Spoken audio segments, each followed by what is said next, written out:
Good evening. This is Rashad Butcher coming to you live from my YouTube channel as I continue my part series. The week that was college football history review, the 1983 college football season for week number 9. The games are played on October 29th, 1983. Let's get into it. We got Boston College beating Penn State 27-17. Boston College was ranked number 19 in the country, and they beat Penn State 27-17. Upgrading Boston College program now seemed legitimate with first ever series win after 11 losses. Boston College quarterback Doug Flutie completed 25 of 43 for 380 yards, 2 touchdowns with 1 score, coming on deflected pass to tight end back Troy Striver for 67 yards. Now Flutie's biggest sequence clearly came in the fourth quarter after the Nittany Lions cut 21-point deficit to 24-17 with touchdowns from DJ Dozier, the tailback, who had 113 yards rushing, 16 carries on 42 yards on a 42-yard run, and tight end Brian Silverling on 20-yard catch, a fourth down pass by quarterback Doug Strange. Boston College fumbles had contributed to both Penn State touchdowns. Flutie then went to air and moved Eagles 59 yards to clinching 40-yard field goal by Kevin Snow, the kicker. Eagles wide receiver Brian Brennan had 12 catches for 172 yards and a 10-yard touchdown. With wins over Penn State and Clemson, Boston College had notched victories over most recent 2 national champions. Next, we got Maryland, the number 13 team in the country, beating number 3, North Carolina, 28-26 in a breezy seesaw game, which ended in Terps' favor as linebacker J.D. Gross broke up North Carolina quarterback Scott Stankovich's 2-point conversion pass attempt with 22 seconds left. Stankovich had just marched Tar Heels 90 yards to pull within 2 points on a 1-yard scoring run by Tyrone Anthony, the tailback.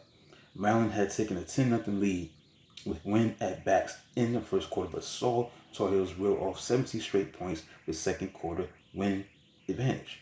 Now it was Terps' turn in third quarter, and they answered with 18 straight points, using successful onside kick to score back-to-back touchdowns on passes from quarterback Boomer Esiason before North Carolina scored last 9 in the fourth quarter. Next, we got Miami, number 17 in the country. They beat number 12 West Virginia 20-3, after allowing 3 points on West Virginia's opening drive to trail for the first time since September 10th. Miami defense clamped down, allowing only 2 yards rushing and sacking quarterback Jeff Hostetler 5 times. Meanwhile, quarterback Vernon Kosar led the Kings to 20 straight points, connected with tight end Glenn Dennison on a 19-yard touchdown for a 7-3 lead in the first quarter, and 5 yards to halfback Keith Griffin that closed scoring in the fourth quarter.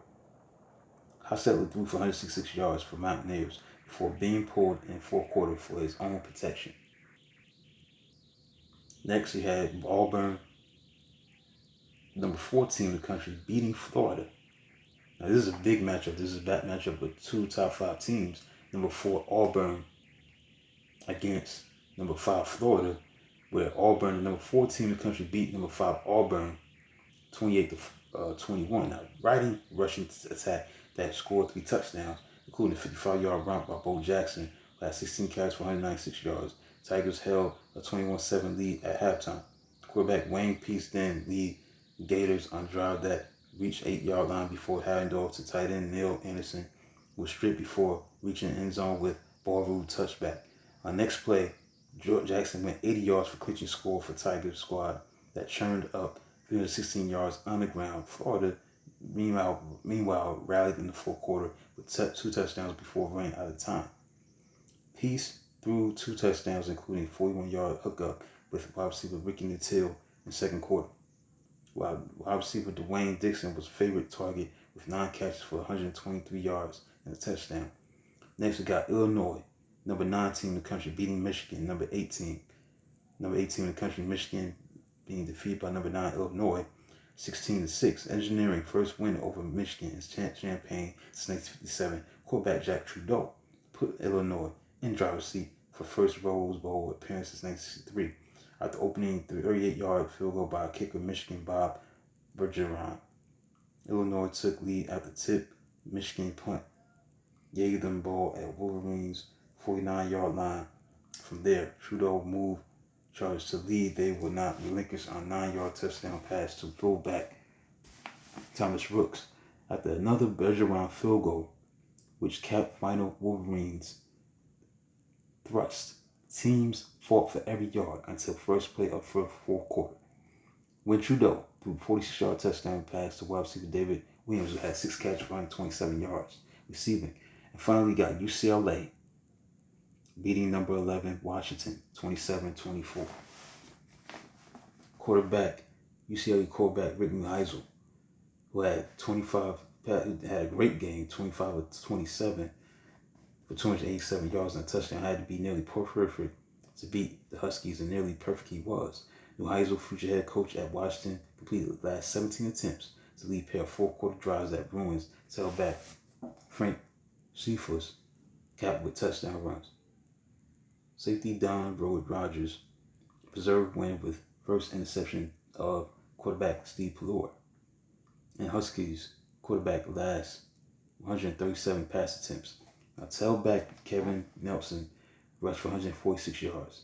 Wide receiver Mike Sherrod caught 8 passes for 136 yards. UCLA gained 531 yards after teams combined for 3 field goals for UCLA's 6-3 halftime lead. Pelluer and Neuheisel volleyed second half lead, with each sparking 3 touchdown drives of 80 yards or longer.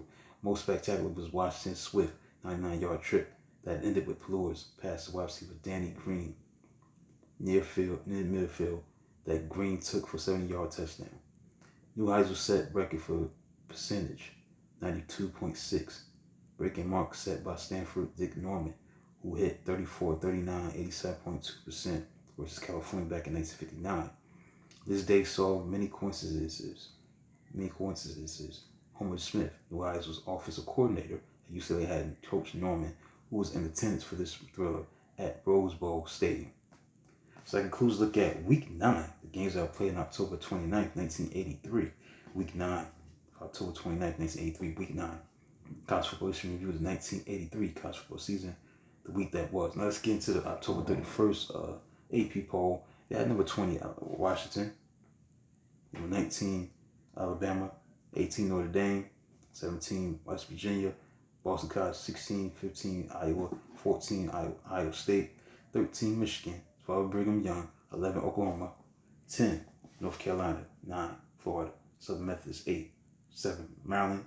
6, Illinois. Top 5 had Miami at number 5. 4, Georgia. 3, Auburn. Texas number 2, and number 1, Nebraska. So that concludes a look at the week that was college football history review, the 1983 college football season for week number 9. The games that were played on October 29th, 1983. Please like, subscribe, and comment on the channel. Do a video of this magnitude on Thursday. Until then, talk to you soon.